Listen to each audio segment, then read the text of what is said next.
During the 2018 FIFA World Cup Russia Group H match between Senegal and Colombia at Samara Arena on June 28, 2018 in Samara, Russia, Senegal exited the 2018 World Cup following a harsh 1-0 defeat to Colombia. In quite an even encounter, Yerry Mina scored his second goal of the tournament, which eliminated the African nation.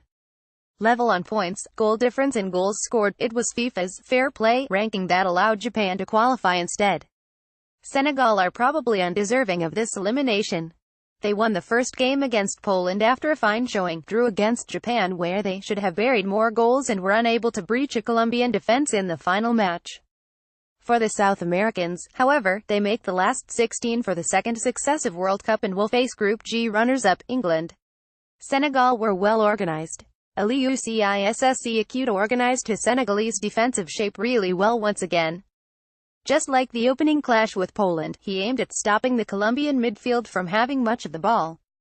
They're compact with their vertical shape, explaining their 4-4-2 formation.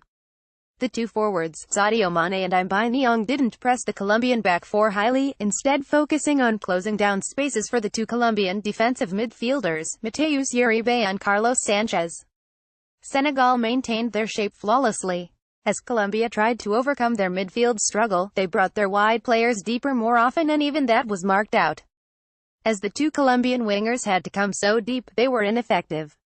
This ruled out the wide threat that Colombia were so good with against Poland. Senegal were smart, instinctive, and that was what gave Aliou Cissé's men such a good chance of qualifying. A key player in the Senegalese midfield was Cheikhou Kouyaté.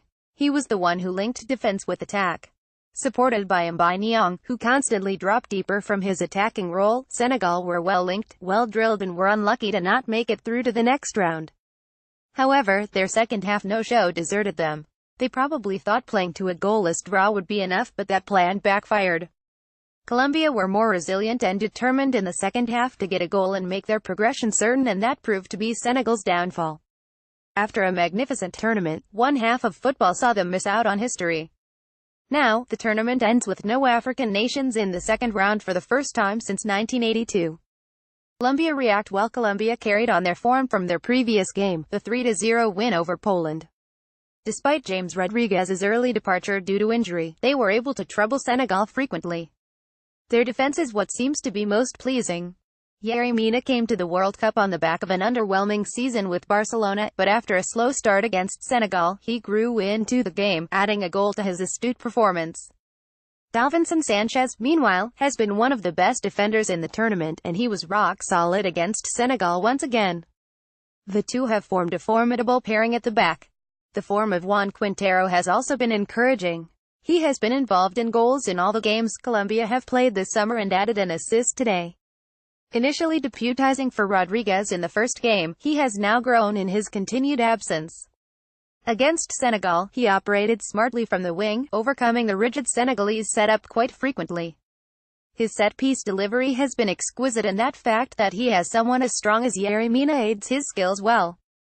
Juan Quintero has been directly involved in 3 of Colombia's 5 group goals at the 2018 World Cup, 2 assists, blood type A, 1 goal, soccer ball special delivery. Pic.twitter.com/Hervo7Ju7SB, Squawka Football, at Squawka, June 28, 2018. Another key performer was the left-back, Johan Mojica. He had the tough task of stopping the exotic Ismaila Sarr, who had a decent game.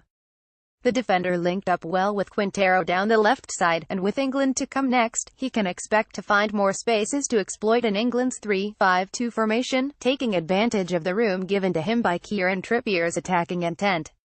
Quick, smart and adaptive, the 25-year-old has had an impressive tournament and has been one of the left-backs around.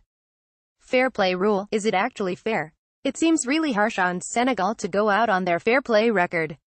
The rule needs mending, and it cannot be verified whether some of the cards they received or Japan received were entirely bookable offenses or not.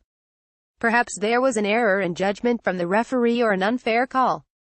The fact that they weren't even amongst the top 10 least disciplined nations makes it a baffling rule. There needs to be a more viable tiebreaker, one that puts footballing talent and not mere numbers to the fore. This is the first time since 1982 that an African side has failed to reach the last 16 of a World Cup tournament. Pic.twitter.com/JB2LaFog, Squawka Football, at Squawka, June 28, 2018. As the tournament progresses, this rule will not be used further. Senegal, it's a flight back home, but Colombia come up against an improving England side. The clash will determine if they make it to the quarter-finals for a second successive World Cup finals for the first time in their history, a fitting reward for coach Jose Pekerman's great work, which will undoubtedly see him become the country's best ever football manager. Main image credit, embed from Getty Images.